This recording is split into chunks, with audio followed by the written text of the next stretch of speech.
Hey YouTube, D&D Studios here with 1,000 RiMS subscribers? Holy Racing. I just wanted to say thanks for real. Anyway, we're gonna talk about Ride 5. I mean, RiMS Racing? What kind of name is that? Like Pacific Rim? Load. It is not a Milestone game, but it's still from Italy? Okay, it's a new IP.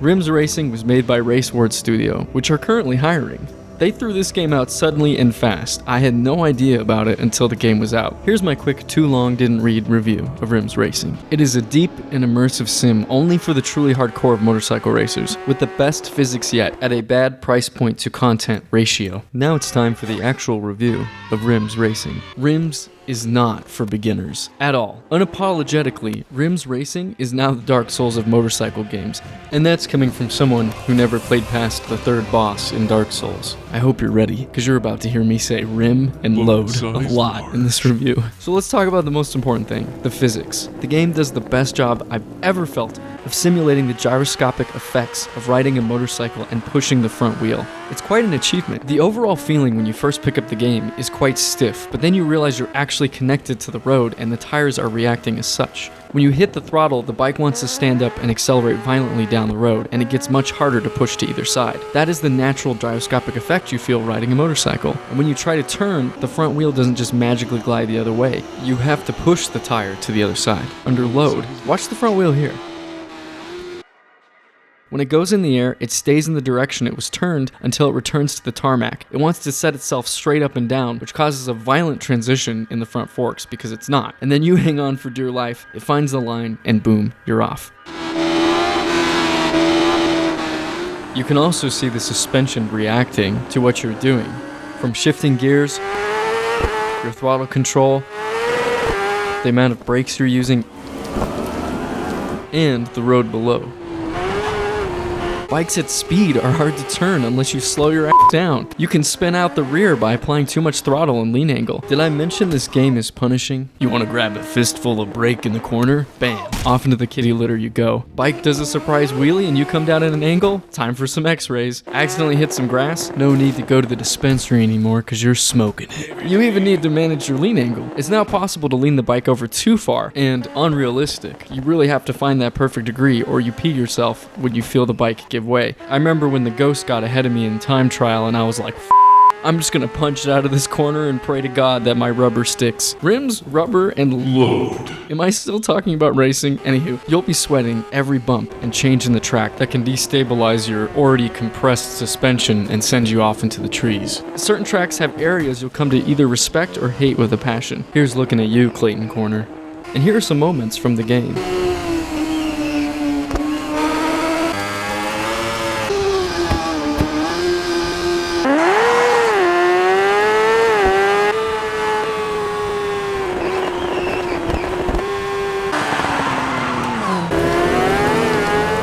RiMS is absolutely the new standard in physics for motorcycle games. It makes me fucking excited. Makes me fucking pumped. RaceWard has done it. I'm kind of in shock. Milestone, I just wanted to say, competition breeds excellence. Now that doesn't mean something weird or unexplainable will happen to you in RiMS sometimes, but I'm cool with it, because RaceWard isn't trying to make an arcade experience. So right about now you're probably wondering, what's the biggest difference, physics-wise, between Ride 4 and RiMS Load. Racing? In Ride 4, even on the most realistic setting, I could get away with smashing both brakes at 100% and slamming all the gears down at once while I lean the bike over. It's been my strategy for all Milestone games. I can also change gears at full lean angle with no consequence. RiMS is a completely different experience. I remember completing a fast lap and thinking slow is smooth, smooth is fast in my head, just like on a track day. And sometimes I whisper that to myself when I sleep. You now need to get all your braking done in mostly a straight line, with at first a gentle pressure on the lever before pulling it hard. The hardest thing that I had to adapt to, physics-wise, was that under braking, the rear wheel would often go up into the air. Albeit not too realistic in my opinion, it's to encourage you to take your time and slowly start applying the pressure to the brake lever. To be quite frank, Ride 4 is the walk in the park. RiMS is the adrenaline rush.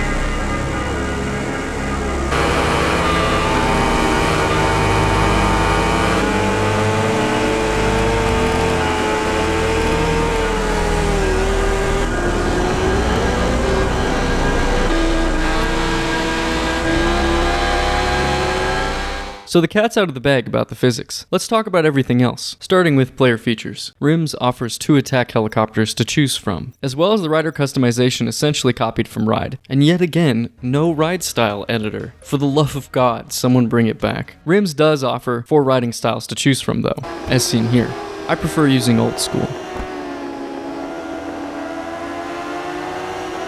Motorcycle-wise, there are only 8 to choose from, and that's it. Which is why I mentioned earlier the price point to content doesn't match up. It's definitely quality over quantity as far as the models go, but I don't think that's enough to justify $50. Track-wise, it is a small selection as well. I love some of the new tracks in the game like Monsanto, but I don't like the Nürburgring GP track with motorcycles, and would much rather have the Nürburgring itself, which would be a blast. A huge surprise are the road racing tracks. I'm an absolute sucker for road racing. Remember NFS Pro Street Speed Mode and the Run? It feels just like that on bikes. Makes me drool thinking about a big free-roam highway map with RiMS physics. Maybe one day. Customization in RiMS isn't bad, but there's no way to create a style nor ways to paint your bike. It's okay though because you'll be too busy riding. Rider-wise, there is a small assortment of gear that gets you by. The neat new feature is you can crash and rash your gear until you look like the scary R6 track day guy that can drag his helmet. Also, where you at, RST, Coretech, and Icon? Get your licenses in game, yo. Finally, for the bikes, you can swap out regular fairings for carbon fiber. But that's about it. You spend most of your time swapping out internal parts, but I'll get into that later. Moving on to graphics. I think they're perfectly fine. They're not as good as Ride, but for a small studio, I think they did a decent job with what they had. The actual bikes and parts look fantastic, which to me is what matters most. Some people think they look like a PS2 game. To my eye, they remind me of SBK Generations. And, most importantly, the game runs good on NVIDIA 1060s, the graphics card of the people, once the drivers were finally updated, but I'll talk about that later. RaceWard isn't trying to fool you with pretty graphics, but actually show attention to detail. Every part on your bike is fully modeled and you can see it in game. The gauges look good and all the tires have their own correct labels. And watch how the hand interacts with the controls on the bars. You can even pretend to be on your way to work and keep trying to find a 7th gear that doesn't exist. Sound design in RiMS is pretty good. Let me just say, the Fireblade speaks for itself.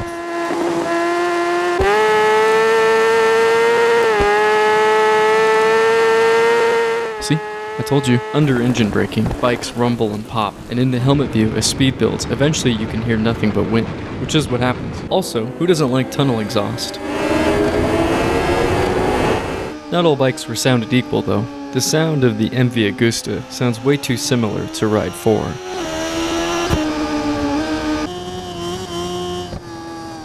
And some lack the proper nasty punch of the CBR, and some sound a little too similar to it, like the ZX-10.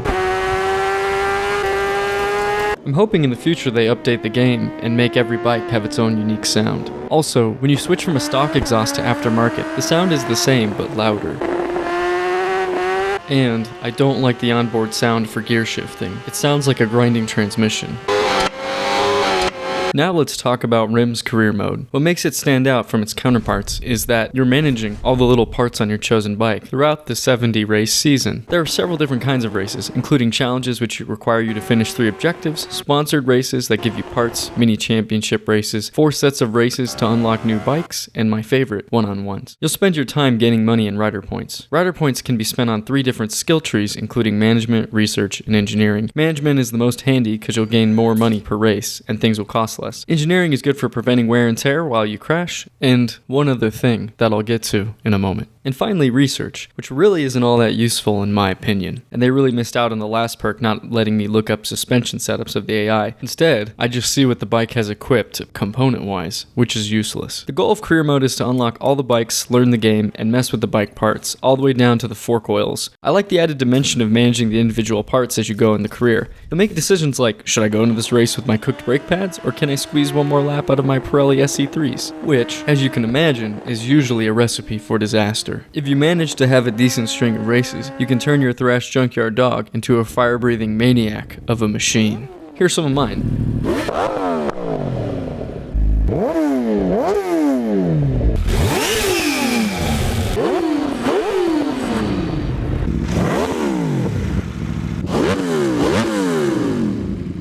In races, RiMS gives you a unique tool to check on all these parts you're managing, called the motorcycle status check, which can be accessed at any time during a race. This will tell you a lot about your bike, including things I still don't understand. You can even see which side of the tire is being used more on the track. RiMS simulation really shines when it comes to the tires. I had a race where I chose wet tires on a drying track, and holy cow did I burn them up fast. You can even be an idiot if you want. Rain tires on dry track? Sure. Slicks in the rain? Go right ahead. Mismatch a Pirelli and a Metzeler? Why not? RiMS allows you to customize your race experience, and it really is all about the tires and finding out the small differences between them. Metzeler K3s are my absolute road race tire of choice, wet or shine, and Diablo SC2s are a great slick that you can spin up once in a while but don't wear too quickly. There are only 2 brands in the game for now, but I would totally shell out monies for a tire DLC. Don't forget to do yourself a favor and buy tire warmers ASAP for your career bike. Setup of the motorcycle also plays a huge role in your success. I quickly discovered running my super extra lean track setup on roads was not the right move, which prompted me to have 2 settings for my CBR, Squid, and eloquent suburban work commuter. RiMS does a great job at explaining what each piece of the setup does in simple terms, so you don't feel lost. I wish every game did that. You also manage how much gas your bike has in it in all events, and you can even run out of gas, as seen here. I really like the risk Raceward is taking, allowing you to do whatever you want. It's exactly what I've been looking for. Now remember that skill tree I talked about, engineering? In order to take parts on and off your bike, you have to do this button QuickTime event, which are not fun at all. What is fun is working with your hands, like simulating tools, etc. Like in Car Mechanics Simulator. QuickTime events? Not fun. Simulating work with your hands? Fun. Thankfully, in the engineering skill tree, you can unlock perks to get rid of the minigame. Maybe in RiMS too, they can make it look like you're walking around your bike on the stand, and you can place parts on it yourself. There are little bonus objectives underneath in the skill tree as well, but you should just ignore them unless you get the monies from one. After you've done career mode, you'll spend most of your time in private testing, perfecting those lap times. Last time I checked, I'm still number 6 in the dry and number 1 in the wet at the Canadian Tire Motorsports Park. Hell yeah, brother. RiMS is jam-packed, full of features I appreciate as well. When you hit full lean, there's a Troy Bayliss amount of sparks. Crashes and ragdolls are hilariously fun and sometimes unnervingly realistic. Hands down, the best helmet camera in a video game period. Weather is simulated well. Watch this wet track with a clear racing line dry up as the race goes to the last lap. Including the rainy weather, RiMS offers asphalt conditions and wear. Slicks may not always be the right choice on the road anymore because of it. Unlike Ride 4's perfect starts, you can choose to time it with your clutch. Sometimes you'll get that perfect early launch, sometimes you'll jump the gun and get the 3-second penalty. There are 3 different positions for your rider: tucked, semi-tuck, and upright. You can even play with the controls, including saturation and dead zone, to get that perfect feel riding your bike. When you win your season, your rider gets a trophy. The bike gauges display your gear shifts and your suspension setup. You can completely strip the bike down to its frame, as seen here, and look how well it's modeled. There are some things I don't like. Some bikes lack customization, like the one exhaust for the MV Agusta. I don't like inventory space in any game. Not enough randomization of riders. No look-back animation. No camera mode and replay. I would prefer to have rewind, but Raceward has a response to this that I can't fault them for. Customization involves min and maxing. You'll mostly avoid the middle tier stuff. Endurance racing isn't good. You're not racing against the clock like in Ride. It just throws you into a 30-lap race in the middle of career mode, and if you really want it, you can have QuickTime events for your pit stop. The UI is not very intuitive. It's pretty confusing at first. For example, why not lump all the researches under one menu so you don't have to fly all over the office to access them? They really need to remove the annoying dirty screen filter that you've probably been noticing throughout the review. Career gets repetitive by the second season due to the lack of content. Rider points are useless once you've unlocked all the trees. Why not make them useful for something else? Finally, I haven't been able to ride out a nice smooth wheelie, but maybe I just suck at it. Tuesdays and Thursdays. Things I think they can add: ability to purchase more of the same model bike in career mode, EPUC wear, more customization, rear sets, brake guards. I would love if I could fix my bike via zip ties and duct tape, like in FR Legends. Most importantly, more bikes and more tracks. There's also a feature from the original Ride game that I think would do well in RiMS. It was the ability to scroll through all the other bikes and riders before the race, visually. As far as replays go, the actual onboards in RiMS look incredible, but you zoom the camera out, things don't look so good. Something that the original Ride game did amazingly well. I mean, look at the difference between these 2 replays. Remember that thing I mentioned earlier about hard braking and how the bikes tend to do a stoppie? Custom bikes that you upgrade, like my career CBR, will always have the tendency to do this, as seen here. You're really at the whim of your suspension whether or not you're going to go flying over the bars, and only once did my bike not do it under hard braking. so I decided to test all bikes under hard braking to see if they were created equal. Yamaha's R1 was dead last, Honda's CBR was 7th, the RSV4, in my opinion the worst bike in the game, even modified, was 6th, 5th was the Beamer, 4th was the Ducati, 3rd was the Suzuki, even though it almost killed me, 2nd was the MV with 0 rear wheel lift, and 1st was the OP Kawasaki with 0 rear lift as well, and the easiest bike to ride in the game. Also, photo mode isn't bad in RiMS, but it's nowhere near as good as Ride 4's. Now let's talk about difficulty and rider assist. The big one is physics simulation level. Switch it to beginner to learn the game, trust me. Intermediate is a good in-between for career mode, and realistic is for all of us masochists out there. Also, there is a career difficulty setting in which you can make it as frustrating as you want. RiMS has 3 rider assists: traction control, anti-wheelie, and engine braking, with 4 settings to play with. They can make a huge difference on your setup and riding style. Camera-wise, you have 5 to choose from, as seen here with that amazing helmet view I mentioned earlier, and a cool GoPro-style gyroscopic camera. Now, for what you've been waiting for. The AI. Yes, they ram you. Yes, they can be in your way, but RaceWard really is working on them and making them better every update. Most importantly, they are not on rails. If you watch them race, they constantly pass, block, and slow each other up. It's quite refreshing to watch. In this race, there are 3 crashes in the beginning and only 1 was caused by me. They are also not immune to crashes around them. They can crash each other too. When you inevitably go slower than them into a corner, they will actually attempt to avoid hitting you. Watch this. You can really see them trying to slow down. It happened here too. You still have the ability to bully the AI and do some road rash moves on them. The AI are quite challenging in the beginning, but once you own a souped up crotch rocket, the game becomes much easier. It's more you against yourself. Here's a sample of me on my career CBR with easy AI versus hard AI. Look at that little guy trying to hustle up. Now for the multiplayer. RiMS has online challenges you can do by yourself that nets you fame and a credit payout. And as for PvP, I couldn't seem to find an online lobby to race with people, but once I bugged my friend Spencer enough to get this game, I'll try to upload some MP footage. There's also split screen, which I thought, hell yeah, road racing tracks, but they're not available in split screen. Now for the bugs. Do yourself a favor and go to your RiMS Racing app data and change the FPS to your correct display rate, so you won't be locked at a console pleb 60. Headlights don't light up tunnels and aren't bright enough. Onboard cameras sometimes won't tuck, and the rider's always sitting up. The rider's knee tends to clip into the road. That's one way to do throttle control, if you know what I mean. Sometimes the body positioning can look kind of funny. I caught fire, literally. The CBR's follow camera doesn't work in replay sometimes. I couldn't get the custom ECU map settings to save, so I couldn't switch settings during races. I have no idea what that weird artifacting is on the front wheel, nor the line in the road in the rear camera. Okay, that about covers the game. Now for what happened on launch. RiMS suffered crashes on startup due to the NVIDIA drivers on the free-to-play weekend. Also, there was a controller bug that I never experienced, but they've been working diligently to fix it. Now I want to defend RaceWard and Nacon. They've done 5 huge updates to the game since launch, and they have been active in the Steam community. Also, why doesn't RiMS have Rewind? Because the big brass-balled RaceWard literally said it's not sim enough. This is a company that cares. By the way, go let them know what you want for DLC because they asked. RiMS is an incredible motorcycle racing sim. You owe it to the racer inside of you to pick it up, right meow. And yeah, it lacks content compared to Ride, but I'm thinking if they get enough support, RiMS 2 can have Ride's amount of content and way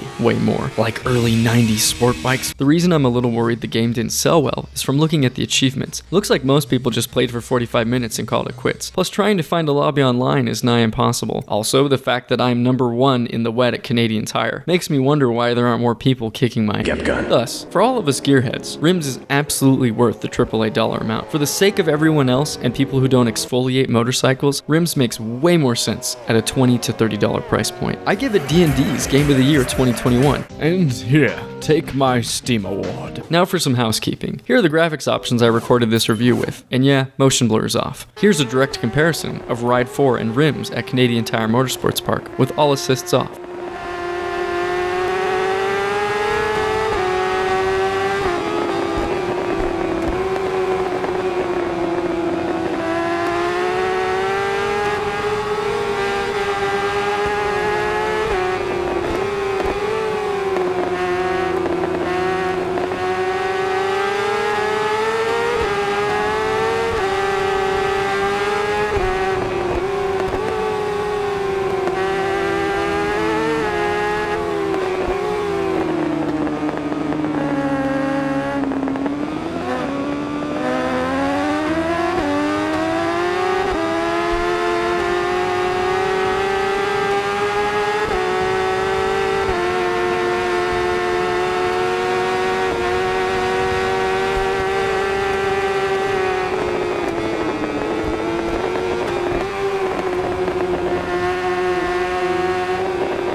I hope this review helps you, viewer, and really, thank you again for all the comments and support. With that, I'm D&D, and keep the rubber side down.